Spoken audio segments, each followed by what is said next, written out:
আমি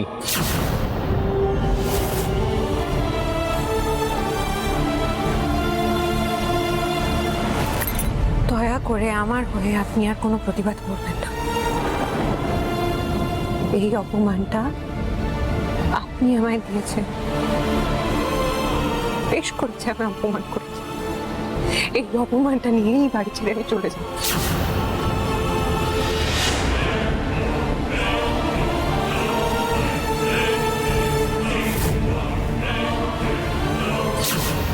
বাঁচা যায় না সোহাগ, তুমি কোথাও যাবে না। আপনাকে আমি বিশ্বাস করেছিলাম স্যার, প্রচন্ড বিশ্বাস করেছিলাম। আপনি আমার বিশ্বাসটা ভেঙে চুরমার করে দিয়েছেন। আর এই বিশ্বাস ভাঙার সঙ্গে সঙ্গে আপনি আমার উপর থেকে সমস্ত অধিকার হারিয়েছেন। তাই আপনি আমায় বলবেন না আমি কি করব। সোহাগ, আমি তোমার উপরে কোনোদিন কোনো অধিকার দেখাইনি, আজও দেখাচ্ছি না। আমি শুধু রিকোয়েস্ট করছি যে আমার দোষের জন্য তুমি বাড়ি ছেড়ে যাবে না। বাড়িটা কার? এই বাড়িটা তো আমার নয়।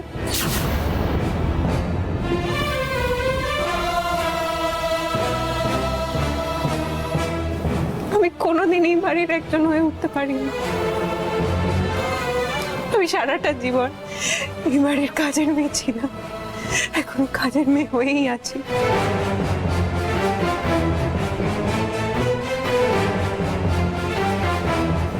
আপনিও তো আমার মাথায় সিঁদুর পরিয়েছিলেন একটা নেশার চোখে। একটা অদ্ভুত খেলায় মেতে উঠে আমার জীবন। সোহাগ, তুমি আমাকে ভুল বুঝছো। ভুল এতদিন বুঝেছিলাম, এতদিন ধরে ভাবতাম আপনার ভেতরটা আর বাইরেটা সম্পূর্ণ আলাদা। আজকে বুঝতে পারলাম আপনি এতটা নিষ্ঠুর।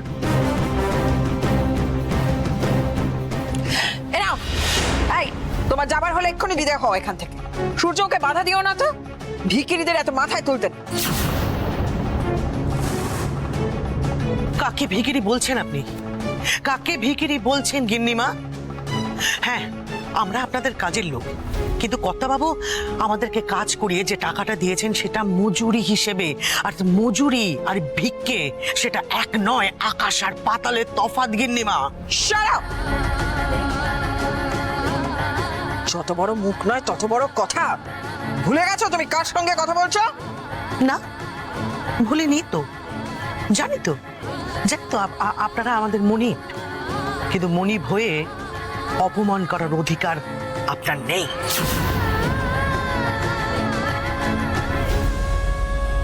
নেহা, মাই গুডনেস, আপনি আপনার ছেলেকে শাসন করুন, আর সেটা না করে আপনি কি করছেন?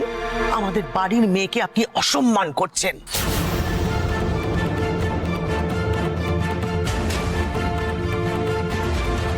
আমি জানি গিন্নিমা আপনাদের অনেক টাকা, আমাদের অত টাকা নেই, কিন্তু আমাদের কাছে যেটা রয়েছে সেটা মান সম্মান।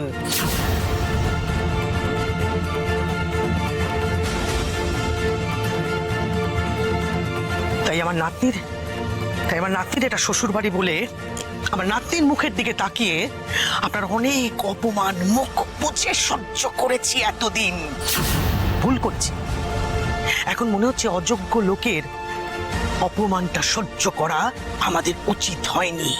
প্রথম দিনই বিড়ালটা মারা উচিত ছিল। শুনছো তুমি? শুনছো? শুনেও তুমি চুপ করে দাঁড়িয়ে আছো? হ্যাঁ, চুপ করে দাঁড়িয়ে আছো কেন? এদেরকে ঘাড় ধাক্কা দিয়ে বের করে দিতে পারছো না? না, ঘাড় ধাক্কা দিয়ে আপনাদেরকে বার করে দেওয়ার কোনো দরকার নেই, কারণ আমরাই এখান থেকে নিজেরাই বেরিয়ে যাচ্ছি। কারণ এরপরেও এখানে এক মুহূর্ত থাকার প্রবৃত্তি আমাদের নেই। চলো গোপাল, কিরে চল।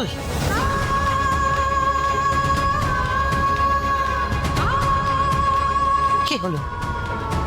যেতে বলছি তো, চলো গোপাল। আমিও যাব তোমাদের সঙ্গে।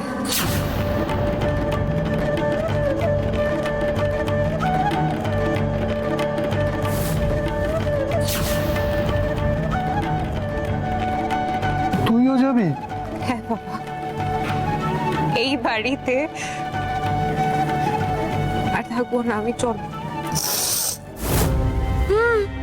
থেকো না, এখান থেকে তাড়াতাড়ি বিদায় হও। সোহাগ সোহাগ বোঝার চেষ্টা করো, please try to understand please.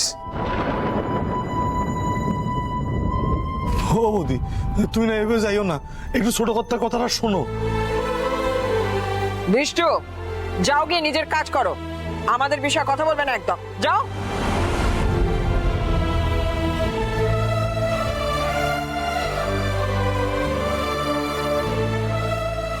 আমায় ক্ষমা করবেন কর্তাবাবু। আমি আপনার কথা রাখতে পারলাম না। আমি নিজের হার স্বীকার করেই এই বাড়ি ছেড়ে চলে যাচ্ছি।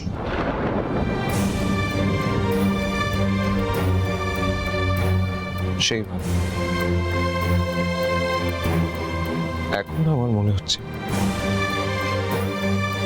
তোকে এই বাড়িতে থেকে যেতে বলে আমি অন্যায় করেছি। যা, তুই চলে যা, আমি আর তোকে আটকাবো না, যা।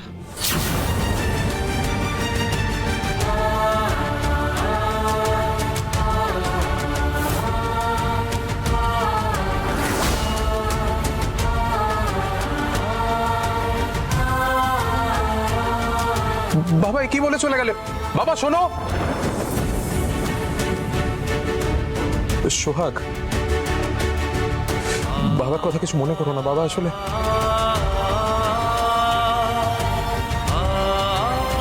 চলো বাবু।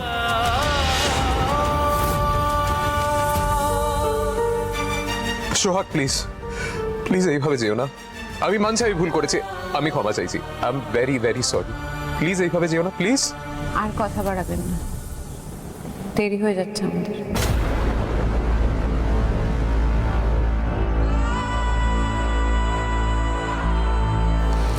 তোমাদের আর দেরি করাবো না, যাও।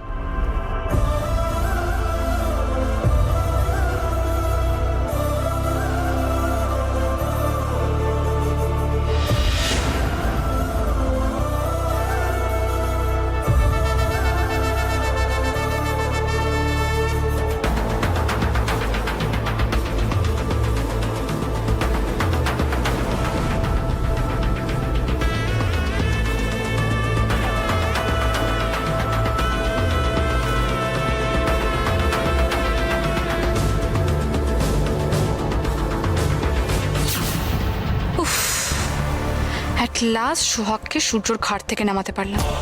এবার সূর্য আমার, শুধু আমার। সূর্য, আমার না সত্যি তোমার জন্য খুব খারাপ লাগছে জানো তো। মানে তুমি সোহাগকে এত ভালোবেসেছিলে, বাট সোহাগ তোমার ভালোবাসার কোনো দামই দিল না, ওইভাবে মুখ ফিরিয়ে চলে গেল। সূর্য,